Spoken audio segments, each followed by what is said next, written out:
Yo sa go! It's me, Gian Geronimo, and for today's video, gagala na naman kami ng friends ko sa estancia. Kukuha na rin ako ng allowance from Unifast kasi broke AF na ang person na i-take. Of course, nag-half day muna ako sa aking co-op school kasi baka sabihin yun na lumabas lang ako ng bahay para kumuha ng pera. Sabihan pa ako na mukhang pera. Syempre, priority pa rin ang FS. Anyway, I was kinda bored while waiting for my next class, so pinakain ko muna yung stray cat na parati namin nakikita dito sa school.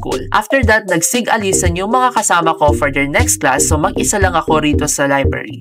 Mag-isa lang ako, guys. Sa sobrang bored ko, ay nagsagot muna ako ng slam book questions before leaving PCSHS. So na yun, pupunta na kami ng City Hall to claim our allowance. Siyempre, secret na kung magkano, baka balak nyo pang umutang sa akin. Imi lang. Ayan, pumilat nagtiis sa kakahintay ang mga persons. Napansin pa ako ng isa dyan. Ayan. After getting our allowance, we decided to go to Estancia to try this VR ride. Sobrang LT yung mga reactions namin. Like, panoorin nyo to, guys.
Ayan, hindi pa nakontento yung dalawa kong friend kaya sinubukan din nila yung VR 360. Ang pinagkaiba lang nito sa previous na ride is umiikot-ikot ito in a 360 degree. Diyos ko, ang lala.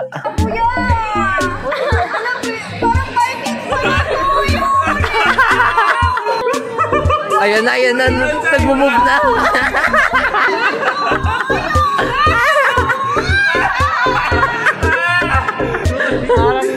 Buwan, pwedeng pakihina ka na, boss.